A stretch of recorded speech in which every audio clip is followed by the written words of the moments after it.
Good evening. Welcome, everyone. We have nearly 700 people registered for this event. That makes it our largest event ever, even larger than our annual conference back when we held conferences. And I think that's largely because this is the most illustrious panel we've hosted in a very long time. It's an extraordinary collection of scholars we have tonight. And it's also, I think, because this is a time when many people are thinking about issues of open inquiry and viewpoint diversity. I'm Jonathan Haidt. I'm the chair of the board of Heterodox Academy. And I'm just going to speak for a couple of minutes to set the stage, and then I'm going to turn it over to Amna Khalid, who will introduce the panelists and moderate the conversation.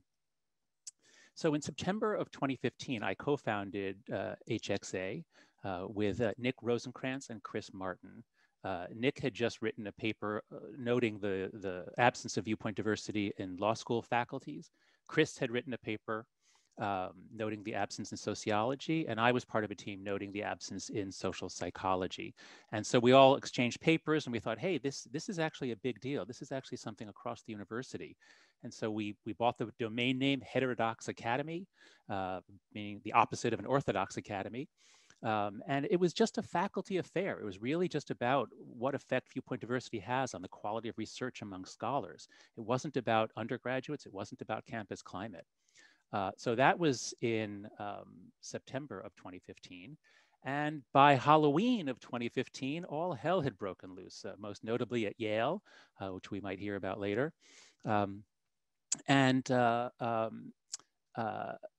It became clear that the problems of national polarization and the culture war on campus and the climate in classrooms, that everything was interrelated.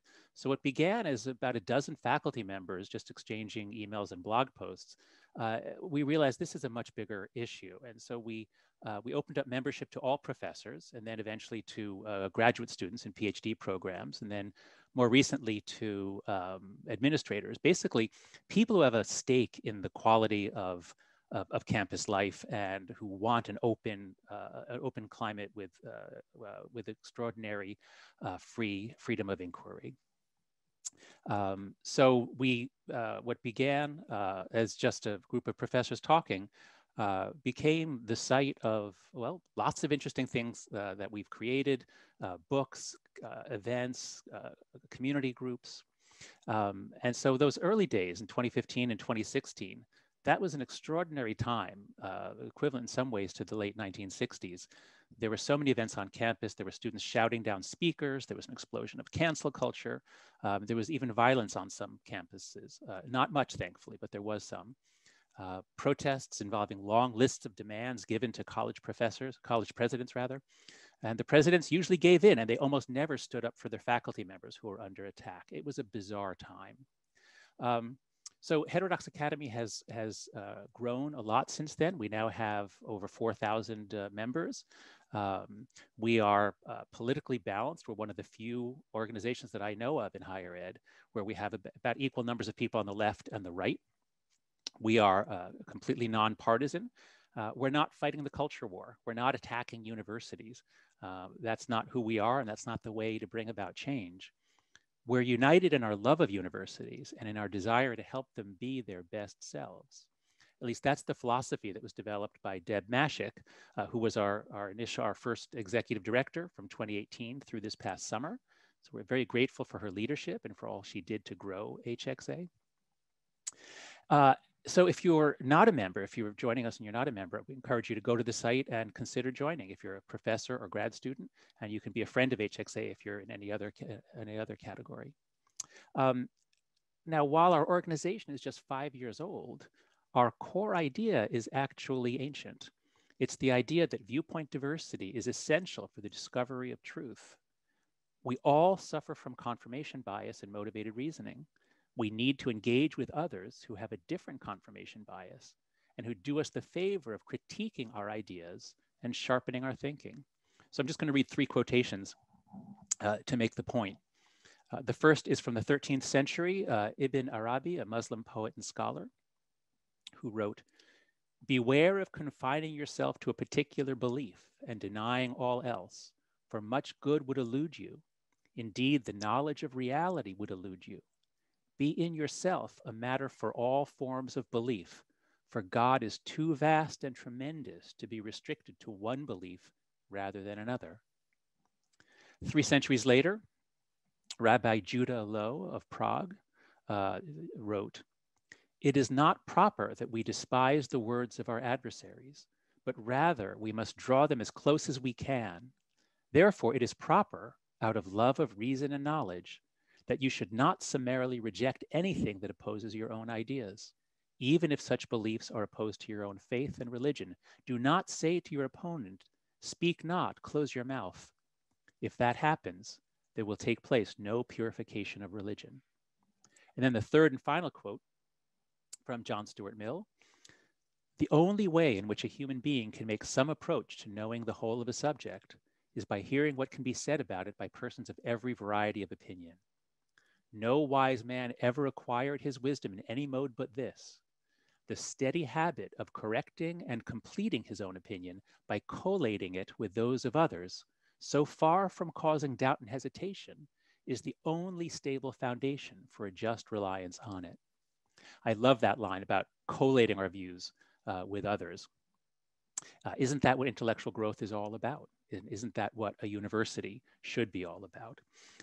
It's especially fun tonight because Jeff Sachs is here with us, because a few years ago, he wrote a couple of essays questioning what we were doing at Heterodox Academy, saying we're exaggerating, the trends aren't that bad, let's look at data, let's look at the GSS data.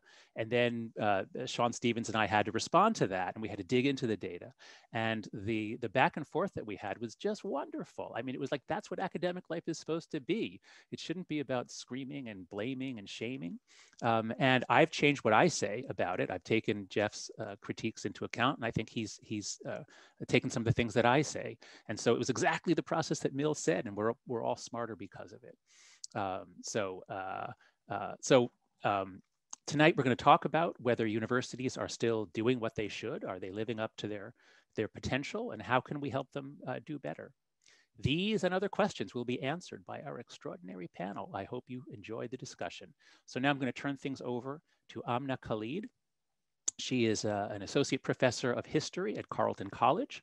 Her scholarship is on disease in colonial India, and she's on leave from Carleton for the year to join us at HXA as our first John Stuart Mill Faculty Fellow. Amna, take it away. Thank you, John, for that introduction. And what a lovely selection of quotes. Really wonderful for setting the stage tonight. I'd like to welcome you all to our 5-year celebration. This is Heterodox Academy's culminating event for the year, and we're delighted that so many people could join us tonight. Now, before I introduce the panelists, I'd like to tell you a little bit about what's been on my mind since I've joined Heterodox Academy, because it really informs the way we've structured tonight's event. As an academic who encounters barriers to open inquiry, both in my teaching and scholarship on a daily basis, Heterodox Academy's mission to foster academic freedom really resonates very deeply with me. Needless to say, the work that Heterodox Academy does is difficult, and it's not necessarily visible at all times to a broader audience. For this reason, I am committed to helping Heterodox Academy position itself as the premier site for challenging orthodoxies in service of promoting sustained, rigorous, and generative intellectual exchanges in the academy about the core issues that we're grappling with as a society today. So it gives me great pleasure that we are joined tonight, and I'll be moderating this discussion. We're joined by 4 illustrious panelists. Our first guest tonight is Nicholas Christakis. He is the Sterling Professor of Social and Natural Science at Yale University. His work lies at the intersection of network science, biosocial science, and behavior genetics. He directs the Human Nature Lab and is the co-director of the Yale Institute for Network Science. He was elected to the National Academy of Medicine in 2006, the American Association for the Advancement of Science in 2010, and the American Academy of Arts and Sciences in 2017. He's also been a vocal advocate for academic freedom and has been publishing extensively on these issues. Our second guest tonight is Professor Randall Kennedy. He is the Michael R. Klein Professor at Harvard Law School, where he teaches courses on contract law, criminal law, and also the regulation of race relations. He served as a law clerk for Justice Thurgood Marshall of the US Supreme Court. And Professor Kennedy writes for a wide range of scholarly and general interest publications. He's also the author of numerous books. Our third guest is Jeffrey Sachs. He's a lecturer in politics and history at Acadia University in Canada. So it's our first truly international virtual event. He's a specialist in Middle Eastern politics, and he's also written widely on academic freedom and free speech on campus, as John just noted. He's currently conducting research on campus free speech issues in Canada. And last but not least, of course, we have Nadine Strawson. She is the John Marshall Harlan II Professor of Law at New York Law School. She is also a leading scholar, an advocate, and a frequent commentator on constitutional law and civil liberty issues, and has testified before Congress on multiple occasions. The National Law Journal has named Strawson as one of the 100 most influential lawyers in the country. She also served as the president of the ACLU from 1991 to 2008, and we're thrilled that she is on our advisory council for Heterodox Academy. So I want to thank all our panelists tonight for making the time to have this conversation with us. And I want to note that the panelists curated very purposely to bring together people who have varying degrees of attachment or commitment to Heterodox Academy, or connection with Heterodox Academy rather. So Nadine is on our advisory council. Jeff Sachs, you were a critic and then came around and are a constructive critic and friend. And then Professor Kennedy has not been a member of Heterodox Academy, but has been writing on these issues. And Nicholas Christakis, of course, is a member and a close friend. So we hope to generate a conversation that really brings their expertise to bear on the questions that we're going to ask tonight. And before I turn to the panelists, a quick rundown of how we're going to run tonight's event. So I'll open up and I'll moderate a discussion with questions for about the first hour. Then we'll open up for questions from the audience. You can submit questions by typing them into the Q&A box at the bottom of your screen. And when you submit your questions, they'll be elevated by our behind the scenes team for me. And of course, we won't be able to get to all the questions, but we hope to be able to answer or at least moderate as many as we can. As always, we welcome constructive disagreement. So please, please feel free to ask questions that are challenging, so long as they're respectfully asked and in good faith. So now, without further ado, let's get the conversation started. So welcome to all our panelists. And my first question is, could you tell us a little bit about how did you first become interested in thinking about the lack of heterodoxy in higher education? So in other words, when and why did you get concerned about the lack of viewpoint diversity in higher education? Maybe we'll begin with Nadine, and then Nicholas, and then Randall, and then Jeffrey. Thank you so much, Amna and John, and it's delightful to be talking about this such important issue with such wonderful colleagues.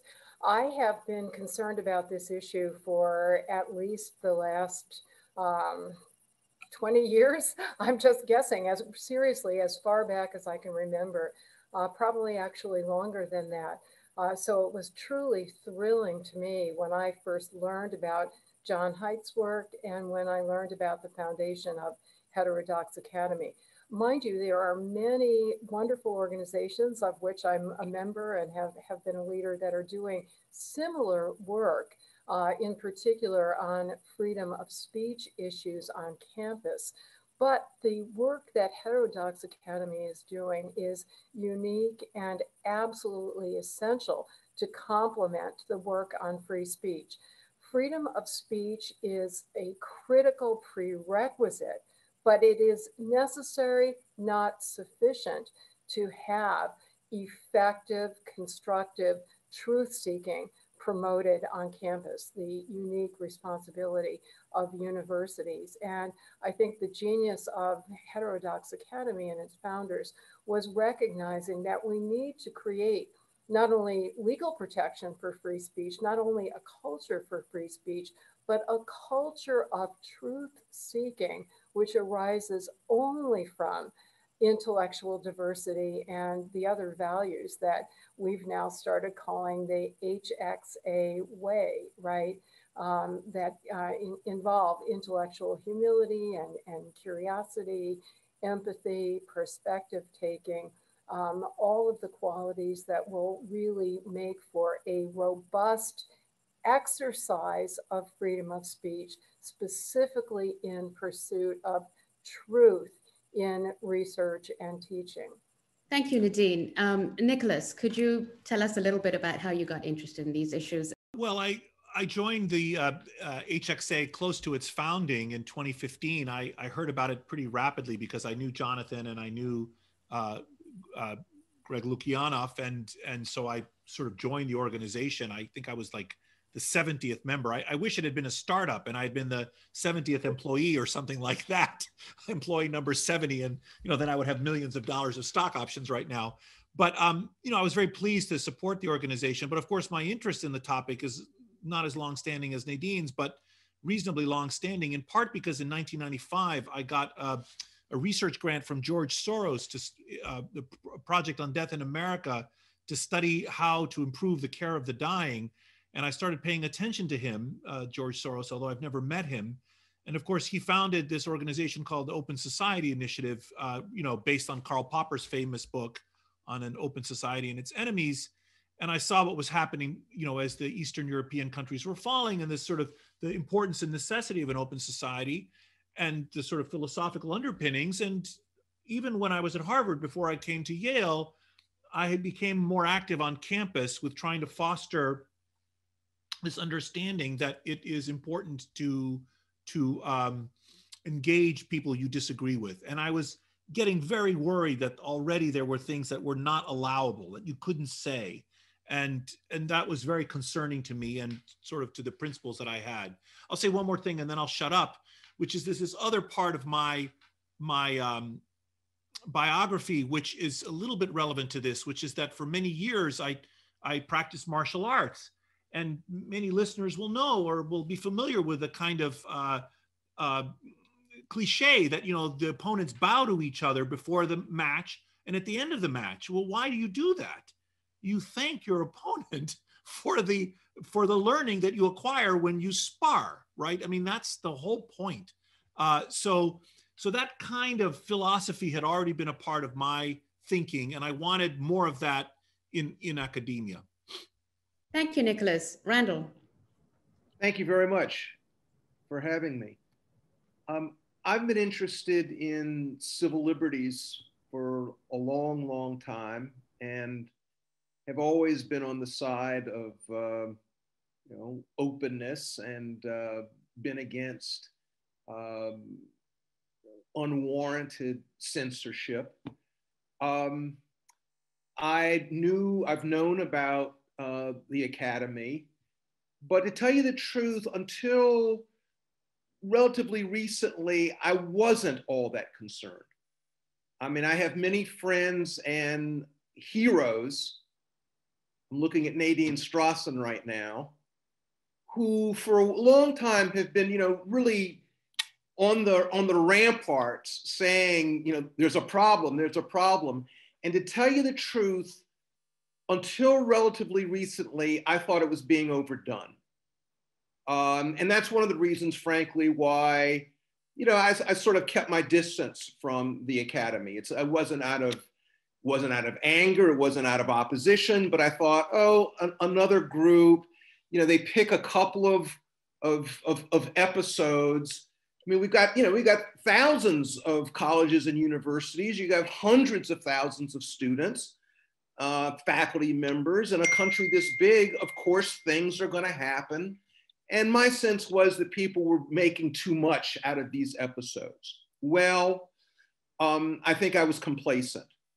And I I'd say in the last 2 or 3 years, I've become very alarmed, and have, I've changed my mind. I think that there really is a big problem, and I look forward to our discussion, and I look forward in the future to being involved with the Academy, because I do think that we really have a difficulty that's staring us in the face, and that it's gonna take some fancy footwork. It's gonna take some real persistence and some real thinking to try to push our intellectual life, our scholarly life, to a higher level.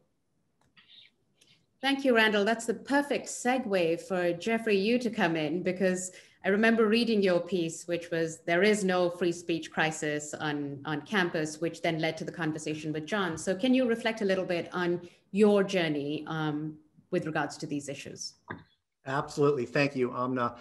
This really is an illustrious panel. And obviously, in terms of CV, I feel very much out of place, but I'm happy I'm here because I do feel like in some ways I'm more representative of the average academic right now, in at least 2 respects.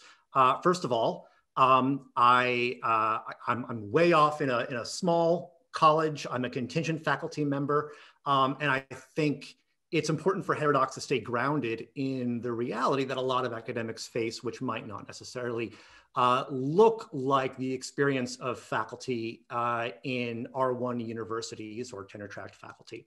But in another respect, I also think I'm representative of many academics, and that is that at least initially, I was skeptical of Heterodox Academy and of what it sought to accomplish. And I really came at it with, at least initially, a sour taste in my mouth because of some own experiences here in my own university, which I won't get into, but did involve a free speech controversy in which a member of our university was engaging objectively inappropriately, but clothed his actions in the language of viewpoint diversity. What I think I came out of that with was a deep suspicion of viewpoint diversity and of Heterodox as just one more in this ever-expanding constellation of organizations that used terms like free speech, like academic freedom, as a kind of Trojan horse to inject certain ideas or values and wage a culture war on the academy. There's no need to name names about those sorts of groups. I'm sure we all have our own list in mind of organizations that don't necessarily have the values of the academy and the goodwill of the academy in their hearts. But one thing I've increasingly come to realize that Heterodox is not among them. Heterodox does care deeply about the academy. I really can't pinpoint the exact moment when that realization happened for me. I think in part it was through my interactions with John and Sean, getting to know both of them personally and seeing how sincere they were in both their affection for the university and its mission, and also how genuine their concern was for the challenges that it's currently facing. That kind of personal relationship and that kind of exposure to their data and their argument really has persuaded me that there are problems. While I'm probably not as alarmed as it sounds Randall might be, and perhaps many in the audience are, that initial skepticism I have is more or less a thing of the past. And in terms, especially of Heterodox, I think its value is apparent to everybody. And that's why I'm so thrilled that this the organization is here and that this meeting can happen. Thank you, Jeffrey. This is really interesting. As I've joined Heterodox Academy and I'm seeing things from the inside, I watch the critiques that we get, and I love engaging with them. And some of the critiques are we are the Trojan horse and we are fighting for the alt-right. And then you get the others who say we're not doing enough and we're not advocating enough. And this brings me to an interesting, this is a moment to talk about Heterodox Academy and what's happening in higher education more broadly. But the work of Heterodox Academy is about, it's the long race. It's slow, sustained change. And that's what I was talking about, that it's not necessarily always visible. And it's not about naming and shaming, but to actually have a cultural shift in the way that people are engaging with intellectual questions to reposition and recenter curiosity once again. So let me ask you, all of you, over the past 5 years, what have you seen on college campuses, and how has the climate evolved on your own campuses? And what is the impact on open inquiry? So maybe we'll go in reverse order this time. Jeffrey, maybe you can tell us a little bit about the state of your campus in Canada. Well, yeah, I mean, Canadian faculties and Canadian universities operate a bit differently than American ones do. I'm happy to talk more about the structure of academic freedom. Unlike, this might not be the moment to do so, I will say that academic freedom, I think, is probably a bit more firmly entrenched and a bit stronger here in Canada than it is in the United States on average. And that's for a variety of reasons relating to administrative law and employment law here in Canada. As a result, I don't think we've seen quite the same scale of kind of targeted attacks or successful targeted attacks on faculty, even adjusting for population that we see in the United States. In terms of students, I think though a lot of the same trends that Nicholas was talking about earlier, we have here as well. The same kind of passionate activism for good or for ill is present here. And I think therefore that a lot of the same concerns that you guys all have probably are ones that we need to reflect on as well. Randall.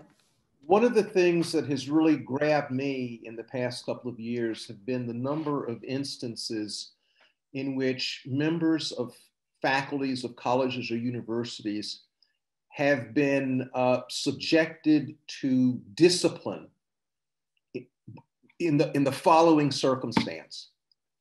Let's imagine a professor who is giving a course about the founding of the United States, and and says to students, racism was, there at the founding, racial slavery was a really big deal. And to show you, to really bring that through to you, I'm going to quote something from one of the founding fathers. And the professor, just picks, quotes something. What he quotes contains an epithet. The epithet is nigger. That's the epithet. Now, the professor, we're not talking about walking down the street. We're not talking about, being in the grocery store. We're talking about somebody in a class who has explained what they're up to and who is quoting something.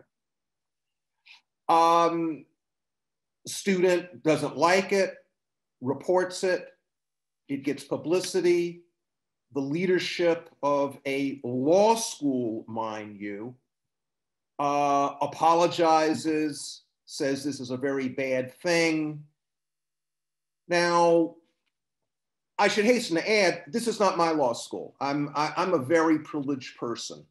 I have not faced and seen this sort of thing at Harvard Law School, and would be very surprised if this sort of thing were to happen. But it has happened at other places, and I'm not talking about marginal places. I'm talking about major institutions. And the story that I just told, variations have happened at various places. There's litigation at, the place that I was just talking about, by the way, was Stanford Law School. There is litigation going on right now at Emory Law School. There was an episode at a college in Minnesota a year or two ago.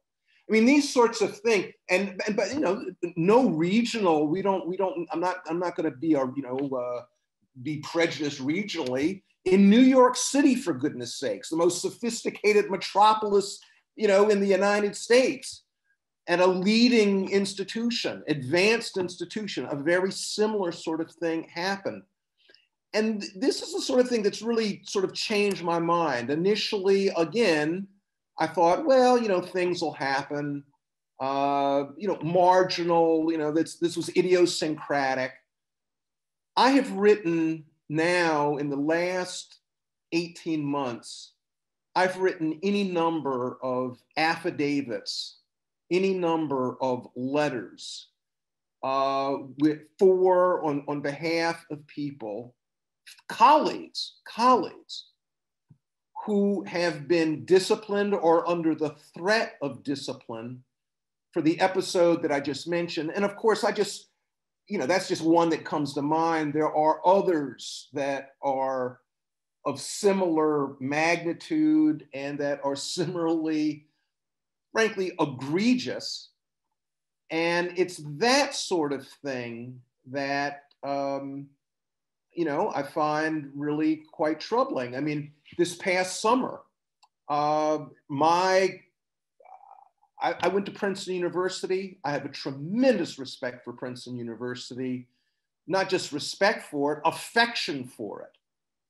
And this summer, there was a letter that was published. It was signed by hundreds of members of the faculty. One aspect of this letter talked about a demand for a committee that would superintend professors' teaching, professors' research, professors' publication to monitor racism. Well, I mean, I'm an anti-racist, but the fact of the matter is racism can be defined in lots of different ways.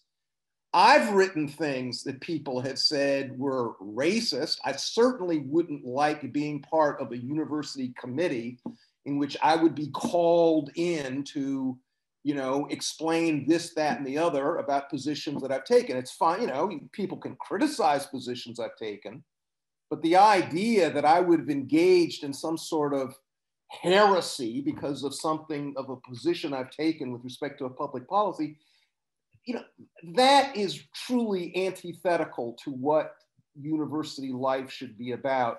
And it's those sorts of things that have caused me to be quite concerned and want to be much more involved and feel that I have to be involved, actually. I want to be involved in an effort to look into these questions and, raise consciousness, frankly. Thank you, Randall. I think you bring up a really good point about, and I'm really glad you brought up the point about what are the kinds of words we can now use within our classrooms.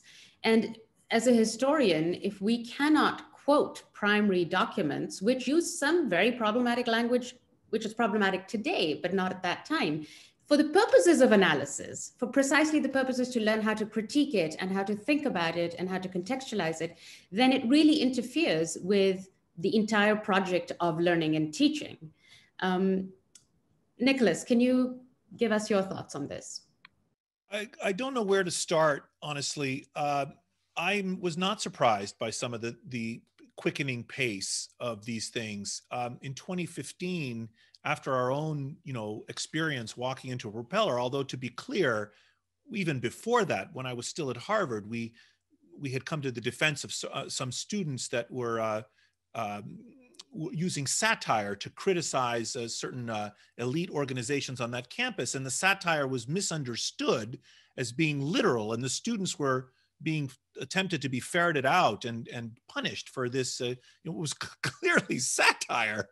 And so we have a long history of these commitments, but I began to see things that were very concerning to me. I had a conversation with Jonathan Holloway, the then dean at Yale College, in 2015. And I said, we're going to come to the time when we're not going to be able to show students in the classroom the photographs of the lynchings in the South, those brutal, vile photographs that are such powerful historical documents that these would be seen as unacceptable. And I said, I'm very worried that we'll have to remove things from our collections at museums because people will be walking through a museum and see something they don't like.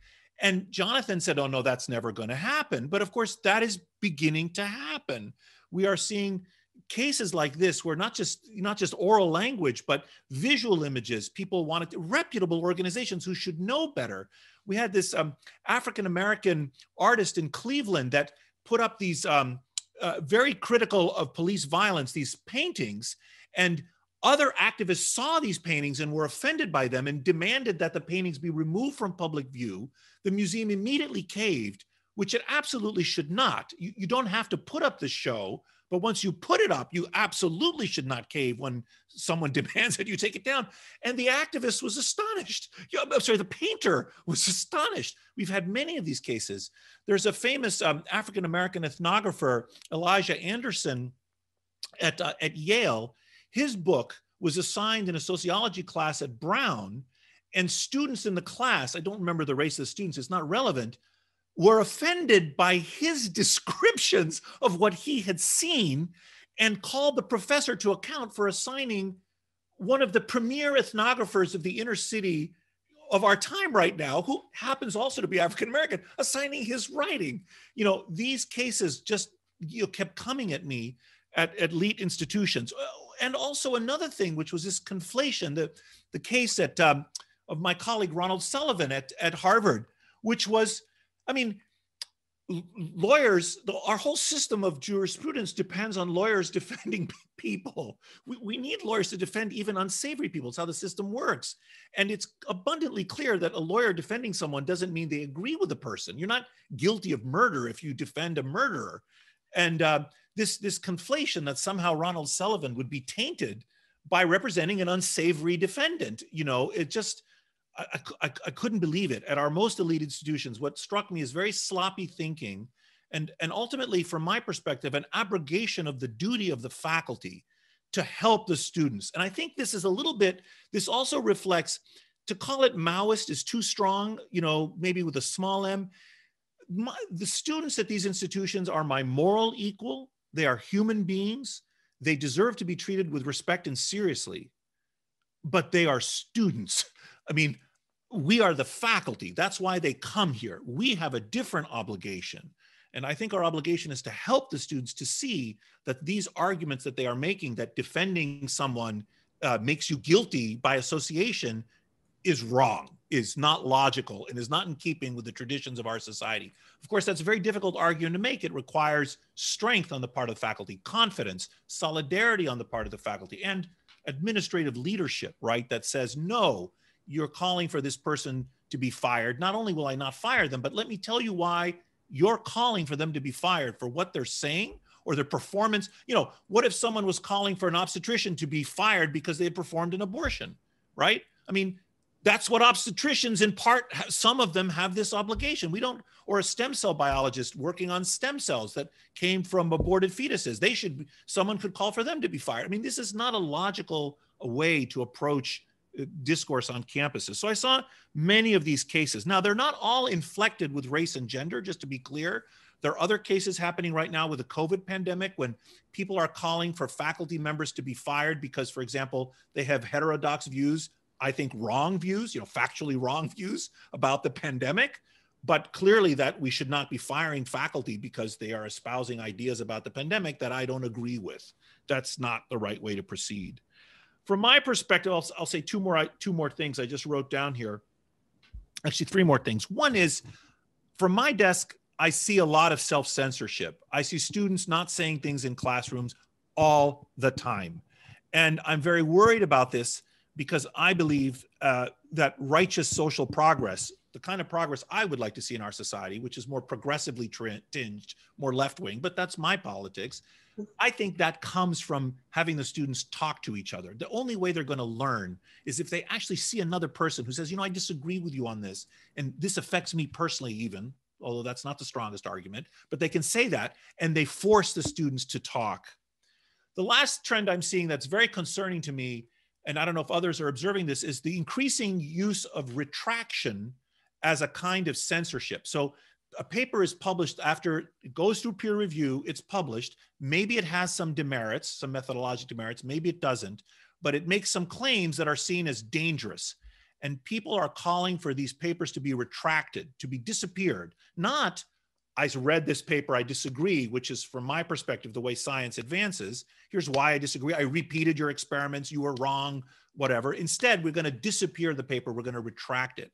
And mark my words, we're gonna see more and more of this sloppy conflation of retraction as a means to redress issues of fraud, right? If I make up my data, clearly the paper should be retracted.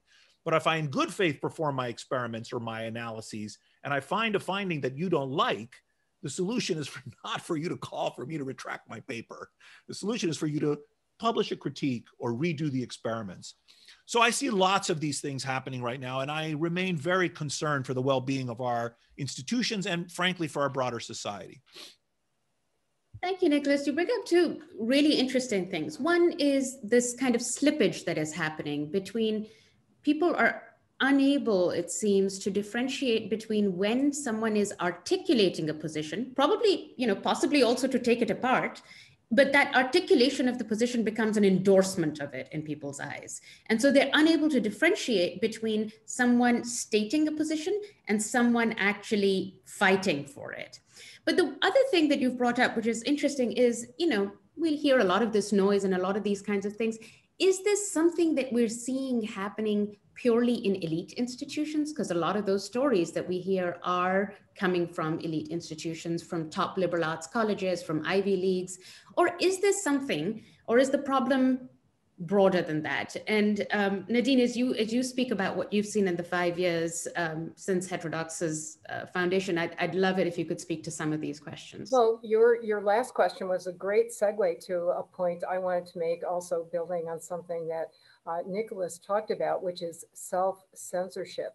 Yes, I've observed it anecdotally in my constant touring on the campus lecture circuit, but much more persuasively, there is study after study, including a campus survey that was done by Heterodox Academy this year. To the best of my understanding, that surveyed not only elite institutions, but a sampling of colleges. And this summer, the Cato Institute did a study that went far beyond colleges and included the general public, because what used to be a campus problem is now morphing into a society-wide problem. FIRE did a recent survey, and every single one of these shows that more than 50% of people across the ideological spectrum, students and faculty, are self-censoring on the most sensitive and therefore the most important topics, including race and gender and issues of immigration and other important, critically important public policy issues. What I found really disturbing, and in the survey that was done by Heterodox Academy, the main reason that students gave for self-censoring was fear of offending their fellow students. Interestingly enough, they weren't so fearful of offending faculty members, much less of getting a bad grade, but it's that peer pressure that exerts such a silencing effect. And this is not a new problem. I can't go back quite as far in history as John's first quote, but his last quote, John Stuart Mill. Mill's On Liberty was completely about the problems of peer pressure, which he saw as having a much more potent suppressive effect than ham-handed traditional government censorship. Now, Randy talked a bit about law schools, but I really want to drill down on that, because until recently, despite my decades of concern, I was holding out hope that law schools might continue to be a last bastion for all of the values of open inquiry and constructive disagreement and ideological diversity and so forth. And that perspective was validated in an excellent essay that was published in Time magazine 3.5 years ago by Heather Gerken, the dean of the Yale Law School. And at that time, there had been many publicized incidents of deplatforming and attacks on faculty members, including on Nicholas at Yale, but not the law school. And Heather made that point very persuasively. She said, you know, you notice all of these incidents, not a single one has occurred at a law school. And there's a reason for that, because in the DNA of law school is, of course, we have to teach our students different perspectives on issues. They learn not only the majority opinion from the Supreme Court, but also the dissenting opinion and concurring opinions. And if they are going to be effective advocates, they have to learn how to advocate for and against every single issue. My mantra for my law students is that they have to be able to articulate and advocate every plausible perspective on all of the constitutional law issues we discuss. They can't possibly understand the law unless they do that. Well, that assurance quickly crumbled as we saw first one, then two, then three. There haven't been a lot, but there have been too many instances on law school campuses of speakers, serious speakers, you know, people with top government positions being shouted down and heckled, and law schools capitulating, not meting out any sanction at all to the students who are not only acting completely inconsistently with lawyers' codes of ethics and violating free speech rights of the would-be speaker, but also violating the right to receive information and ideas on the part of the willing audience members. That has been very disappointing to me. We have seen ham-fisted traditional suppression and punishment, as Randy was alluding to, of law professors who are teaching not only primary historical documents, but Supreme Court decisions. One of the most important Supreme Court decisions ever, certainly one of the most important free speech decisions, Brandenburg versus Ohio, lauded all over the world, happens to involve members of the KKK. And guess what? They use racist rhetoric. But a very respected, you know, wonderful civil rights advocate professor at Wake Forest University was forced to abjectly apologize for having had his students read that case with its offensive language. Now, I spoke at a law school recently where the dean of the law school actually said to me in discussion that she thought it was appropriate that students never be exposed to words like that. So it's not only the most reviled racial epithet, but words like that. So we are going down a slippery slope, and I am very concerned in terms specifically of my students being trained to be effective civil rights lawyers, to be effective prosecutors of hate crimes and bias crimes. This summer, one of my students told me that he was interning in the New York City Law Department, Manhattan District Attorney's Office in the hate crimes unit. And, you know, to prove a hate crime, you have to show that the assault or that the vandalism was committed because of a discriminatory reason. Well, how do you show discriminatory purpose or intent?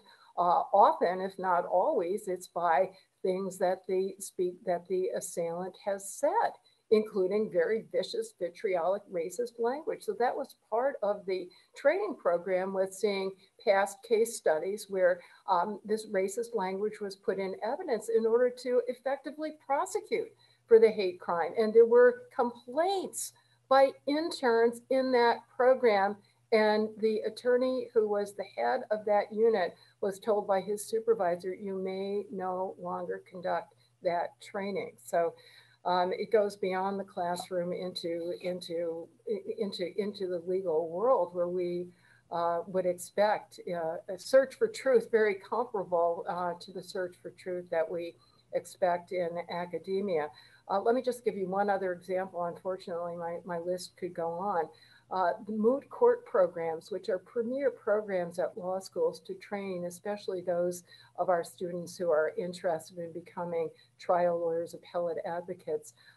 There have been repeated instances at law school now where students are refusing to argue certain issues or certain sides of certain issues because they are offended by the ideas and by the arguments.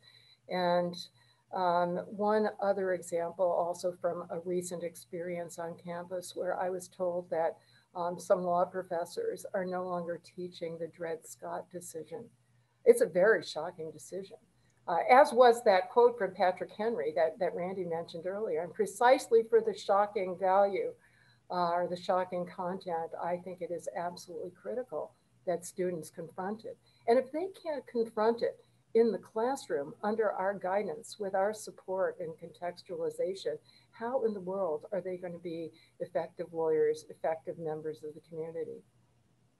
Thank you, Nadine. You know, it's the question of how are they going to be effective members and how are they going to be effective lawyers who are going to advocate reminds me of another incident that I think it was either Jeannie Gerson's class at Harvard or one of her colleagues, and she was writing about it, how students felt they were triggered by cases in the rape law class. And as a result, there were professors who stopped teaching particular cases. And if you take it to its logical extreme, who is that really hurting? That's actually hurting women who may be the victims of rape, who will not have forceful advocates to really plead their case. So I do wonder sometimes that when we think about the sensitivities that we're protecting, who really is being protected in this conversation?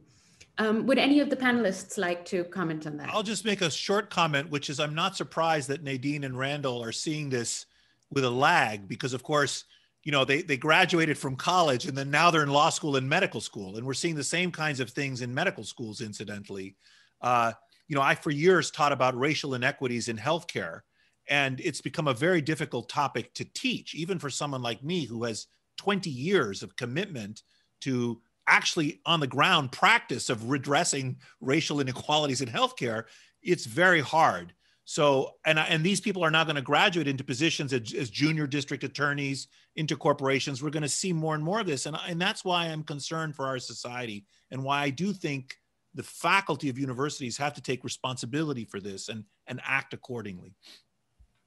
Thank you, Nicholas. You know, this reminds me, like, I remember when on our campus, first some of these conversations started happening. This is at Carleton College, which is a small liberal arts college in Minnesota. I remember talking to some of my colleagues in the sciences, and they were like, well, you know, this is kind of stuff that comes up in humanities courses. It doesn't really affect sciences. We never have these conversations. It's not impinging on my academic freedom in the classroom. And what you've highlighted is that's actually not the case. And now they're beginning to realize it too, that it really affects all of us across the academy, regardless of discipline. And it's seeping into how we're having discourse today. So this is a fascinating conversation and I could keep talking all night, but I do want to open it up for questions. But before we do, I'd just love to kind of collect your thoughts on one final question. You know, we are in a particular historical moment, in a transition, political transition. And I'd just like you to say a couple of words about what you think are the key challenges that we are facing in higher education as we look forward, and perhaps also a little bit on where are the key opportunities you feel HXA can make a difference? Where can we intervene? So basically what I'm asking you to do is to advise us in a public forum and help us think about how we can be effective. And we'll go with Jeff. Would you like to start? Sure. Yeah, I mean, I have a laundry list of suggestions for Heterodox, even though I think so highly of it. I think it's doing so many things right. In terms of the challenges going forward, I don't think that there's any great reason to expect that the polarization politically that's characterized American politics for the last 4 years is going to ebb anytime soon, just because there's been a change in administration. I don't think we should expect that to happen. So I think Heterodox has a real valuable role to play in defending the academy it has established enormous credibility, I think, with many stakeholders or many people interested in the academy, especially, I think, on the political right and the center. And I think that credibility is going to be of great value to higher education because, frankly, I do think that going forward, the more that higher ed is kind of sucked into this vortex of the culture war, the more education polarization that we see in our politics, I think that higher education is really going to be in a defensive crouch in terms of finances and funding, in terms of legislation regarding academic freedom. If you go on to Inside Higher Ed or the Chronicle of Higher Education, every day now you will find news of another department being axed, another round of layoffs at a university or funding being rolled back. It's a dangerous time, and the fact that it's such a politicized environment around higher education means that we need organizations like Heterodox to step up. That will mean, I think, forcefully defending in somewhat the way that I think FIRE, the Foundation for Individual Rights in Education, does, defending academic freedom and free speech from all sides of the spectrum. And in that sense, I think there's an opportunity for Heterodox to expand the kind of orbit of what it does. That's one thing I wanted to say. The other thing I guess I kind of want to encourage Heterodox Academy to do going forward is to broaden the scope of what it's trying to do analytically. I think one of my concerns and maybe critiques about Heterodox is that it is overwhelmingly focused on the academy. Duh, that makes sense. Of course, it's interested in the academy.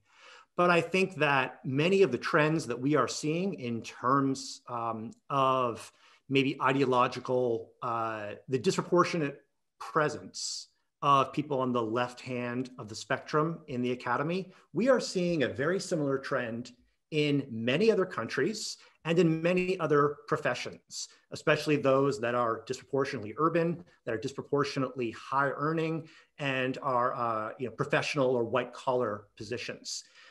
If you look at the data that we have on partisan donorship, we know that it's something about maybe 20 to 40 to 1 in terms of favoring the Democrats in the 2018 and 2016 elections. Professors give overwhelmingly from their pocketbooks to Democrats. So that tells us something, that there is a real potential lack of viewpoint diversity in the academy. The thing is, we see a similar proportion or disproportion in many other similar professions, in high tech, in law, in entertainment, in computer and high-tech computer media. There's a whole list of them. I think that should tell us something about the nature of this problem, so that maybe what is causing this disproportionate, almost liberal hegemony or liberal dominance, as some people describe it, might not have its roots in something specific to the structure of the academy or the nature of graduate training. It might be a much more complex and a story, one with longer term causes and broader dynamics. I think Heterodox will always be presenting an incomplete picture if it focuses exclusively or maybe even overwhelmingly on the academy. I think we need to think about this larger dynamic going on, and from that vantage point, start to puzzle out what might be done. Because I definitely agree with, I think, the core message of many of the speakers here, and that is that this imbalance in terms of kind of a lack of diversity and the kind of downstream effects that has on pedagogy, this is a problem. And Heterodox has a great opportunity to address that, but I think we'll need to think much bigger picture. Otherwise, I worry it might be in for more years of frustration as problems mount. Thank you. That's very helpful and gives us plenty to think about. Like I said, you've been one of the most constructive critics, and it's lovely to actually engage and really dig our teeth into how we can get better at what we're doing. Nadine, would you like to tell us what you think? Well, I think that Heterodox has made such enormous strides in such a short time. I'm very encouraged about prospects for future growth by one of the surveys that was done, which showed that 77% of people support the mission statement of Heterodox Academy, but only 8% have actually heard of it. So to me, that's low-hanging fruit in terms of increasing the membership. Heterodox Academy has put out tremendous resources, but I think that they are not nearly as well known as they should be. And here I use myself as an example.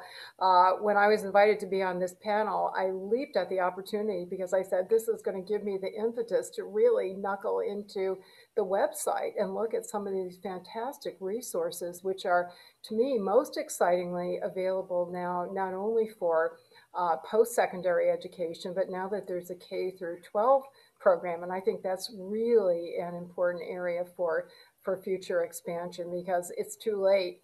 I mean, well, I suppose it's never too late, but it's never too early either. And I think it's really wonderful to start integrating the heterodox way and mission at the earliest ages. In terms of unique problems that we're facing in this COVID era, as I've already said to you, Amna, I'm really concerned about something that I have not seen any organization really grappling with in the serious way that needs to be. And that is what we're all doing right now. We're Zooming. And Zoom and other similar panels are now absolutely critical, essential infrastructure for everything we do that's related to the Academy, from classrooms to outside speakers to student meetings, you name it.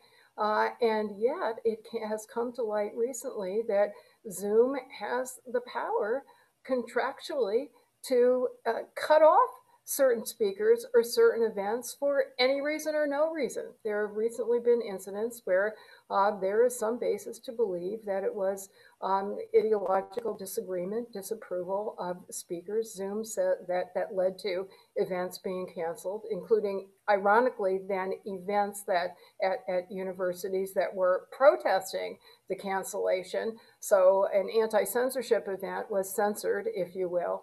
And whether or not, there are factual disputes about what actually occurred, but here is an indisputable fact. Zoom is not bound by the First Amendment as a private sector entity. I'm using Zoom as an example. It's true for all of these powerful private sector platforms. Unless there are contractual stipulations, which to the best of my knowledge, universities have not negotiated for, Zoom can completely violate principles of academic freedom, not to mention privacy, engaging in surveillance that can then increase the chilling effect that we already find too pervasive on our campuses. So to me, it's an eerie convergence of two major issues of concern to me in the recent past that I thought were disconnected. Two major areas where free speech is embattled. One is on campuses and the other is online technological platforms. And now the two have come together. And I think we really need to mobilize to either pressure these platforms to honor the values that we hold essential for the university, or if they're not going to do it, to encourage the formation of another online platform that will do that. Nadine, that was fantastic. And, we are at a particular moment where I feel like in higher ed, there is this convergence. There's the impact of COVID. There's the impact of trying to disseminate and continue these conversations online and the threats that are being posed over there. And then there are the general kind of threats that are due to the context we're in, the times we're in, the cultural shifts, which Jeffrey was talking about. So you bring up a fascinating point, Nadine, and thank you for sharing that. Nicholas, may I turn to you? I don't have anything to add to this. I just wanted to mention that most of the listeners know this, but the threats are not only, from the left, they're also from the right, so we have lots of speakers saying defund the police or very, for example, pro-Palestinian comments are often, and then you get either government actors outside the university or sometimes inside universities trying to punish people for doing these things. There've been a whole spate of these cases. So you know, those are equally concerning. I don't have much else to add to that about what heterodox should do, except the one suggestion, which is that I wish there were some kind of strike team so that university presidents and deans, when there is a kerfuffle on their campus, someone could reach out to that person and stiffen their spine and say, look, here's a playbook. First of all, slow down. Don't feel obliged to rush to denounce until you get some basic facts. You know, have some kind of due process. Second, you know, honor your commitments, whatever the foundational commitments. The reason we form principles when we're not under threat is so that when we are under threat, we have clarity of thought, right? If you're scared, then you suddenly abandon all your principles. That's not the right strategy. They're principles for precisely for that reason, and so on and so forth. You know, some basic advice that I think would help administrators then to, and also frankly, some public support, which even senior administrators, I mean, we ask a lot of university presidents, but, you know, they're human as well. And, you know, I think they also feel like they need public support for their actions. Anyway. Well, I'm delighted to tell you that we've been working on a 3-part resource of precisely that, of trying to help and provide advice to executive administrators when such an incident happens where someone on their campus is targeted, to the person who's targeted and how to navigate that moment, because it's this onslaught of bile really, which comes your way. And then also providing guidance to colleagues of how you can support when someone is under attack. So stay tuned, we're working on that. I have to just say, can I just jump in really quickly? Yeah, I wanted to jump in too, but go ahead, Jeff.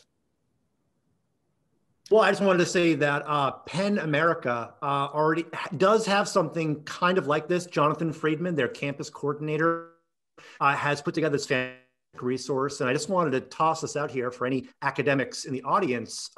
This is a great resource for if you find yourself under siege from students, from administrators, or from an outside actor. Go to Penn America's website and their campus resource page, and it does provide practical advice. I just wanted to say that really fast, Nicholas, but why don't you? No, I was just going to say one more thing, which is like Randall, and I'm sure like Nadine, and perhaps like you too, Jeff, I get lots of emails from people around the country who are going through different kinds of stressful experiences.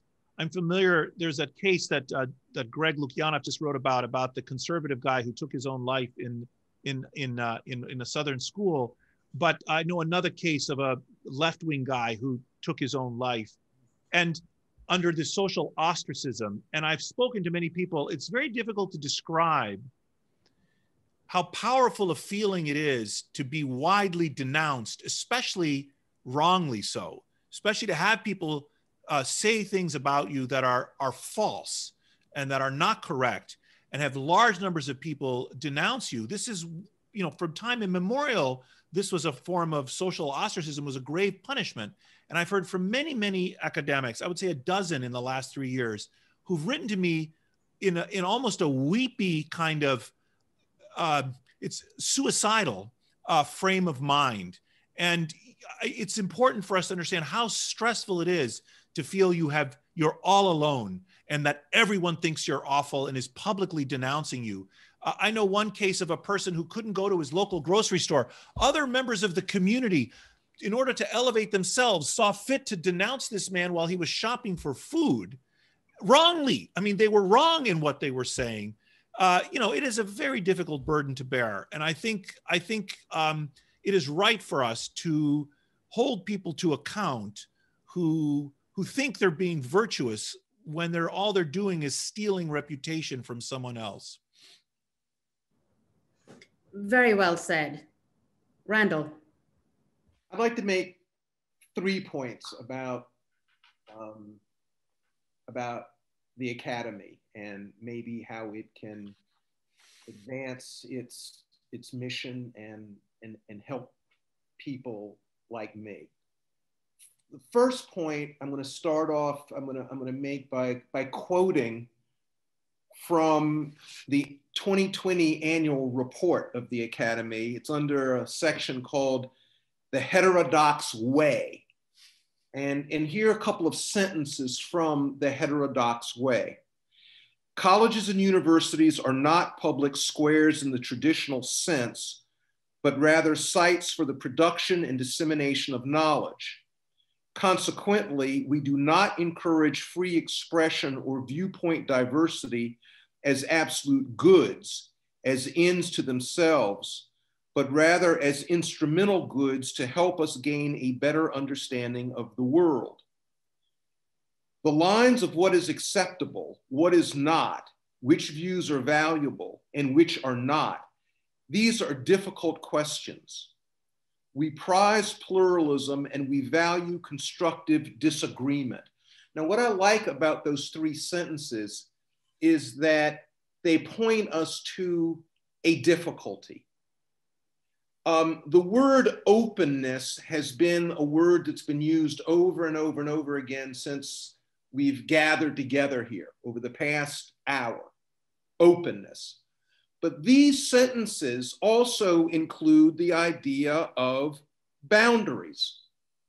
And I think that's very important because it's not, you know, these three sentences suggest to us that much of what we have to grapple with is in the form of dilemma. It's not simple. It's not, you know, we're the good guys, they're the bad guys, they have nothing to say, we're always right. No. We've got some complication here. There are some boundaries. If somebody, you know, if somebody wants to come to the campus and give a talk on how, in fact, the world is flat, and the university says, well, thank you very much, but, you know, no. Is that illegitimate censorship? No. I mean, so, and of course that's, you know, that's the easy case, but we could walk it and get more and more difficult. My point is, I think that the Academy would do us good in making us grapple with dilemmas and make us grapple with the problem of boundaries. At what point do we draw a line? And maybe the people in this gathering right here disagree about that line. And we ourselves find we find ourselves on different sides of that line. And then we have to argue about where that line is being drawn. I think that that would actually be a good thing. Second, and this is a question for me, I'd like help with. How do you avoid becoming tendentious, obnoxious, censorious, dogmatic when contending with people who are tendentious, obnoxious, censorious, and dogmatic? That's a real issue. Because if we are in a context of contention and we are in a fight, we are in a struggle, well, I mean, if I'm in a fight, if I'm in a struggle, I'm going to struggle. I'm going to fight. Well, I want to win. How do I go about winning and not myself becoming demagogic? How do I not myself become censorious? How do I prevent myself from becoming the flip of my opposition? It seems to me that that's a real issue. Third, I would like to say that my third point is something that I hope that the Academy will continue to do. When I was preparing for this, and like I said, I've have a generally favorable impression of the Academy, but not, it's not like I knew a whole lot. So I'm thumbing through the annual report, and I think it's on the second page that there is a list of people who are associated. When I went down that list, it made me much more attracted to the organization. So on this page, you had on the one hand, Glenn Lowry, politically, very much, you know, the rightward side of things. You had Cornel West, you know, very much on the leftward side of things. And then you had a group of people of various sorts, various places, you know, with various interests. And it seemed to me that that really sort of brought home to me the idea that, yep, these were folks who truly are united in their love for universities, to echo something that was said at the very outset. And I think that in, you know, in your governance, it will really behoove you to continue that. Because, you know, I mean, we don't know, there's, you know, we can't know about everything. We all use proxies for various things. And the people that you associate with, you know, they're important proxies.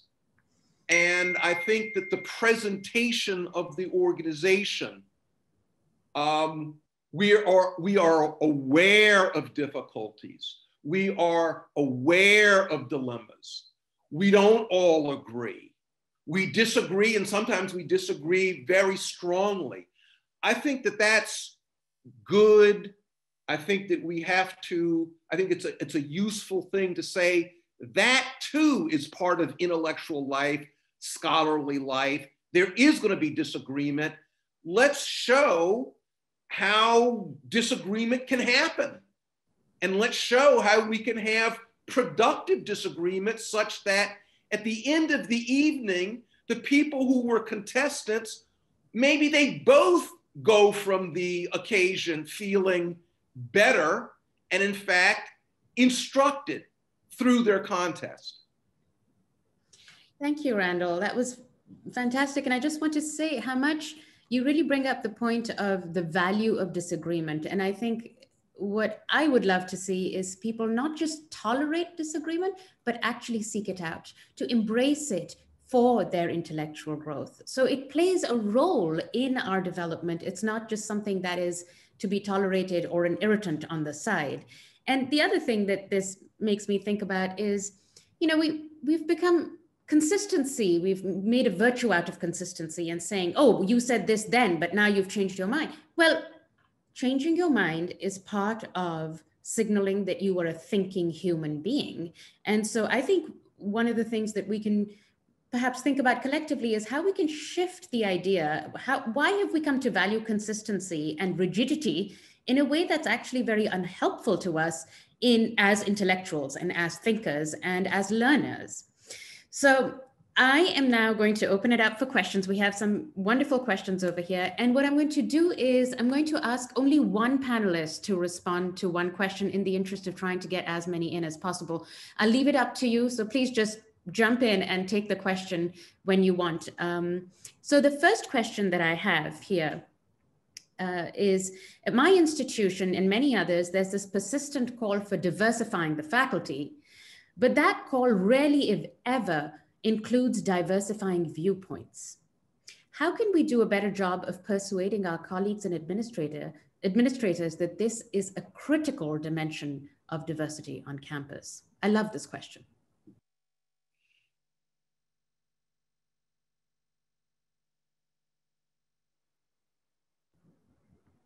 Well, if none of you are going to say anything, I'm going to cold call as I do in my classroom.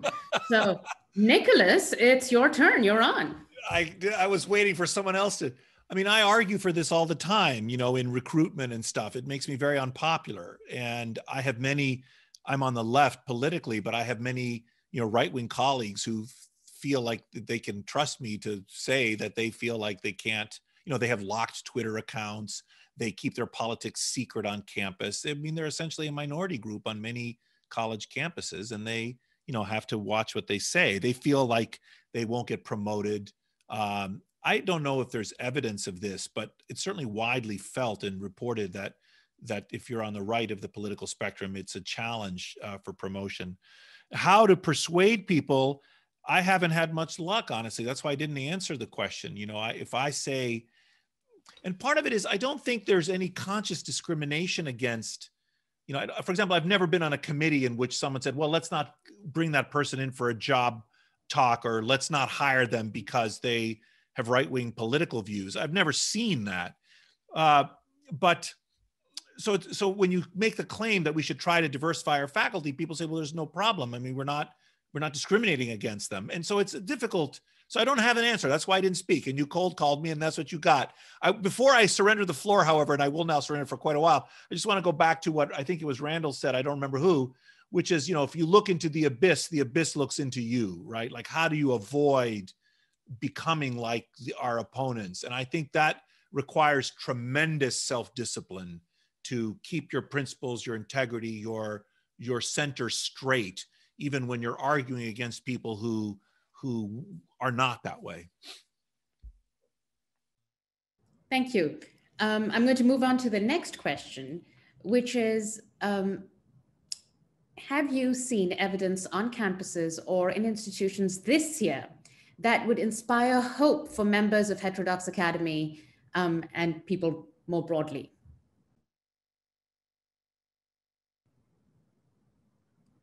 Am I going to have to cold call again?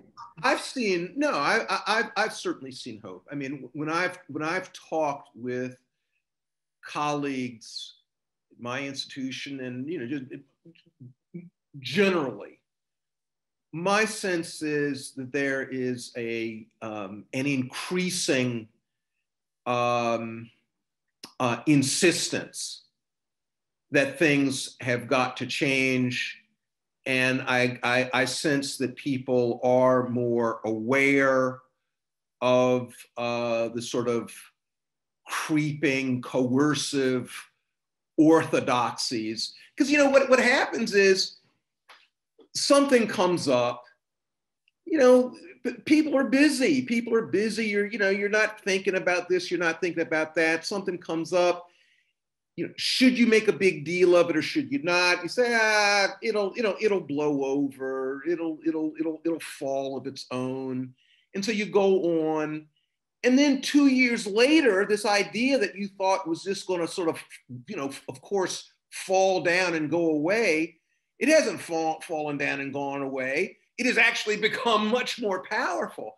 And my sense is that people are recognizing this and are actually more attentive to the problems that the Academy is seeking to highlight.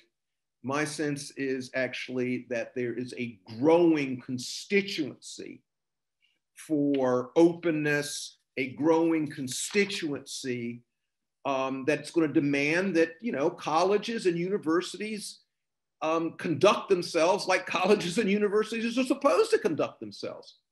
So I think that there is good reason to be, you know, marginally hopeful that that the message of the Heterodox Academy is actually broadening, is actually gaining traction. Can I just jump on and add, because something Randall said prompted an idea in me about what Heterodox could do, and it relates to one of the concerns that he raised. One of the reasons other members of faculty don't get involved when there's a brouhaha is because they don't have the time or interest to allocate to figuring out what actually is going on. So you hear that someone's being called to task. You don't know that person's character. You don't necessarily want to defend principles in an instant case where maybe the guy is really a jerk, or maybe he says he's being fired for this reason, but actually he embezzled funds or something else. You know, you don't really know. Some kind of reportage or some kind of summary of the case. Like if there was someone at Heterodox Academy, when there is a brouhaha, they just interview a few people and just write up some basic facts. That alone would go a long way, you know, to other members of the faculty who just want a quick digest. Okay, like what is going on over here? What else might be happening? I know this is an unrealistic fantasy, but I think that's one of the reasons among many that faculty don't get involved at their own institutions when someone is being, you know, subjected to ritual defamation, is because they don't know they don't know all the facts. I'm going to cite an incident that gave me hope, and it didn't happen in the last year technically, but it was last fall. I think it was at Reed College, and they had a first year seminar course, which some students were trying to shout down and were actually coming into the classroom and trying to stop professors from teaching things about Western civilization because they saw it as oppressive. And what I found really heartening and that gave me hope was that the freshmen stood up and asked those older students to leave because they were interfering with their learning.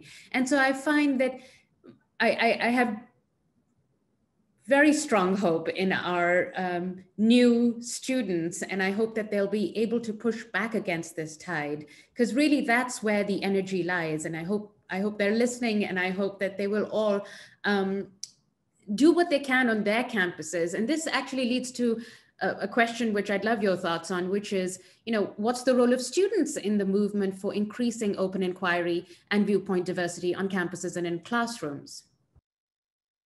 Well, I can say something about that because, again, I'm on the campus lecture circuit almost always at the invitation of students and almost always being asked to talk about freedom of speech for controversial speech and values of open inquiry and civil discourse. And there has been an upsurge of student organizations. One that I know is mentioned in Heterodox's material is Bridge USA. To the best of my understanding, this developed organically on a number of individual campuses, and then they formed links with each other. On other campuses, there's just a campus organization, sometimes called Open Campus, Open Discussion. Students seem to really have a hunger to have the opportunity to discuss ideas with people who have different perspectives. And by the way, this is another concern I have about everything being online, or most things being online, because I think it's harder to promote that kind of opportunity. But there definitely is a hunger there for on the part of students. And this ties back, interestingly, when we talk about the younger students. If they have that grounding from their secondary education, from their high school and middle school education, then they're going to be the ones to be leading the charge for HXA's values at the campus level. Thank you, Nadine, and thank you to all our panelists for helping us think about what are the ways in which we can move forward. Now, we still have a few more things that we'd like to share with you, but first I'd like to call on John. John, can you come back on and maybe provide some closing thoughts that you have in light of the conversation that we've had tonight? Okay, well, certainly. I thought this was just wonderful. I thought everybody had such good ideas for us. Everybody had insights into things they'd seen, and so many ideas were brought in. I just want to add on to a couple that I think are very important. One is the movements on campus can best be understood, I think, as illustrations of humans' religious nature. And we saw, I think Randall used the word heresy early on. And in terms of the racial epithets being used, it doesn't make sense. The stories that Randall shared, they don't make sense. But if you see it as a matter of religious purity, then it does make sense. And it's blasphemy. Nicholas talked about the desire to make papers disappear. Again, if you think about religious psychology and notions of purity, and I think we can be very clear that purity has really no place at a university. The life of the mind is cramped by purity.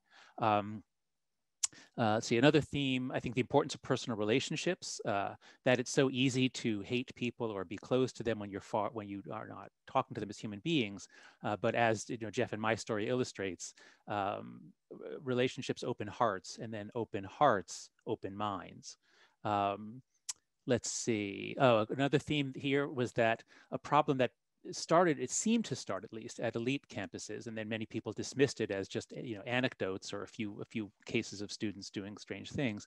I think there is now much more widespread understanding as it's spread. As Nicholas pointed out, that Gen Z was not mentioned here. And from my book with Greg Lukianoff, The Coddling the American Mind, we think something happened to kids who were born around 1996 or 5 and later. And these are the ones who showed up on campus in 2013, and they're the ones who began graduating around 2018. So they're now in law schools and medical schools. So I think now people all over, and as Jeff pointed out, it's way beyond the academy. I think there's a much wider understanding that there's a problem, there's something going wrong here. Nobody mentioned social media during the entire evening. I think that is a crucial part of the story. I think we would not be having these issues if there wasn't social media, because as the founding fathers feared a problem in democracy is you get outrage, but they said by the time news spreads from one end to the other of the country, it'll have cooled because it'll take weeks. Well, now it takes seconds. And so social media is a big part. And social media also, I think, gives us the violations of boundaries that Randall and one or two other panelists mentioned. There's a reason why Plato and the intellectuals of Athens retired just outside Athens to a grove of olive trees. I think that's what the word academy means, is grove of olive trees, I think, because you need to get away and have a closed community where people can give heretical or controversial ideas. And with social media, whatever anyone says in any context can be made public instantly. And the final point is that I think I share the hope that several of the panelists had. I think there is now an increasing consensus that things have to change. Social media has to change. Administrators and presidents have to have more backbone. And when I talk with administrators and presidents, guess what? They think this stuff is the bane of their existence. They are now very sympathetic because it makes their job very hard to do. So I think things are in place. I think we could see very rapid changes. When you have a lot of preference falsification, when a lot of people are not being honest, things can change very, very quickly when suddenly people find they can be honest, as we saw in the fall of the communist countries. So I think there is a lot of reason for hope. And the advice that we got, I was taking notes frantically because it was all really good advice for things that we can do at Heterodox Academy to be even more effective. So I want to thank the panelists, thank the audience. I'm just going to turn it back to Amna. She has a couple of announcements, but I really enjoyed this event. Thank you, everyone. Thank you, John. Yes, I think the social media piece you bring up is an important one, but I also want to note that social media can be harnessed for pushing open inquiry, just like you and Jeffrey Sachs did, connect over Twitter and have that conversation and have constructive disagreement. So there are ways that we can use these tools to our own ends of providing a space for conversation. And I hope that more of us will do that. So I too want to thank our panelists. You've been so fantastic. And I just really want to note that this has been a hard year and you've taken a lot of time out for us. We're truly grateful and we will reflect on the advice you've given us. Before we close tonight, I want to tell you that we're announcing our 2020 Open Inquiry Award winners tomorrow on our website and on our social media. These awards highlight some of the individuals and groups and institutions who do exemplary work promoting open inquiry, viewpoint diversity, and constructive disagreement. So I hope that you'll be able to join us to celebrate these winners. Sadly, we won't be having an event as we would in real life, but at least we can celebrate them online on social media. For those of you who are watching and who are not members of Heterodox Academy, please visit our website and learn more about us and how you can join.